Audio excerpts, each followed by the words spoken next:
Tonight, we walk into the heart of a storm, not one of wind and rain, but of judgment, memory, and the kind of love that cuts like steel. This is the tale of Queen Lysara, a ruler whose sword never trembled, until the day a familiar stranger stood before her in judgment. The wind howls through the marble columns of the Thorn Hall. On the throne, Queen Lysara sits tall and still. Her silver crown glints like frost. Her sword rests against the arm of her seat, not for ceremony, but for consequence. She ruled not with a crown of gold, but with a mind honed to a blade's edge. Her court whispered of her fairness, yes, but also of the icy detachment in her eyes. No plea could sway her, no tears ever pierced her judgment. Mercy, she believed, was the luxury of rulers who didn't intend to last. But now, the prisoner before her isn't just a political pawn or a name in ink. The evidence of treason is irrefutable. The law, by her own design, demands death. And still, something ancient stirs within her. The air sharpens, the court holds its breath. Chains clink, the hood is pulled back, her breath catches. Riven! It's her estranged son, grown, hardened, eyes like her late husband, a scar along his cheek, gone 10 years, thought dead, now condemned as a traitor. The past does not knock, it rushes in, the scent of ink-stained books read together under candlelight. The ghost of laughter long buried beneath duty. The journal read, "Will you always protect me?" A boy's hope trapped in ink. She stands at a crossroads of steel and sentiment. If she bends the law for love, does her authority fracture? If she lets him die, does she sever the final thread to the humanity she once swore she still had? Guess I should have written more letters, Mother. Maybe then you'd have noticed the kingdom was bleeding. You see, the Queen of Swords sees everything, except the ache behind a child's silence. She rules with her mind.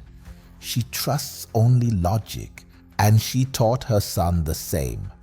But before her lips can form a verdict, her mind slips, not forward, but back. Memory is a ruthless thing, Seeker. It does not ask permission to enter. Years ago, the boy is 10. He swings a wooden sword, tears in his eyes, a scrape on his knee. He wants to cry. She kneels beside him, not with a kiss or comfort, but a correction. Pain is a teacher. Learn its lesson and stand. The world won't wait for your tears. She meant to make him strong, but she carved armor where a child needed skin.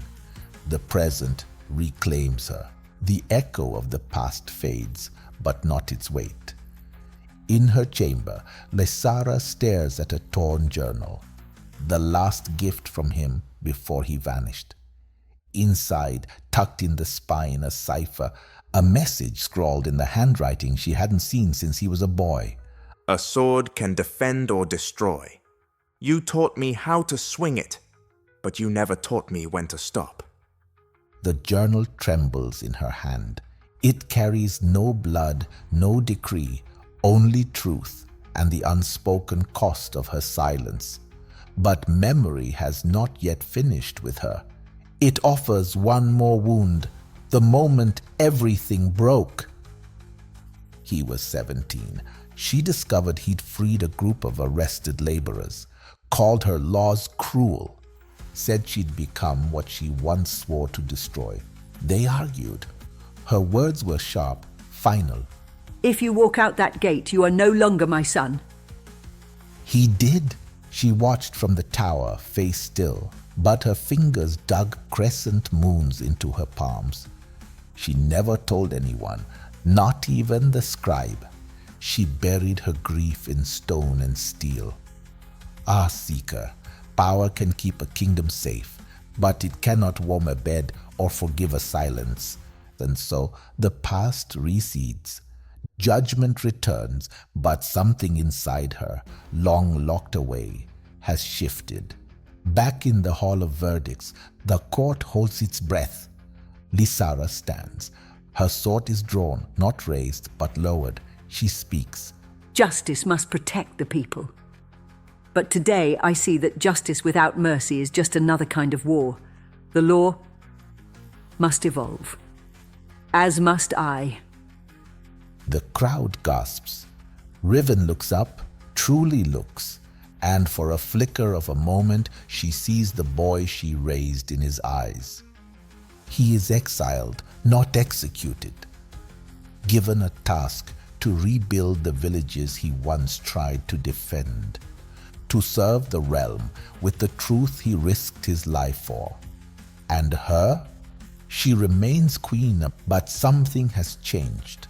The sword still rests beside her, but now her other hand, the one so long clenched in control, is open. The hall empties, the whispers fade. Lysara sits alone on the cold throne. Her sword leans beside her, untouched. She lifts her hand, the one she opened, and studies it in the torchlight. For the first time in years, it trembles, not from weakness, from release. The Queen of Swords is not heartless. She is cautious with her heart. Perhaps too cautious. She teaches us this. Wisdom without compassion becomes cruelty. And love without courage, it becomes silence. The kind that builds walls between mother and son.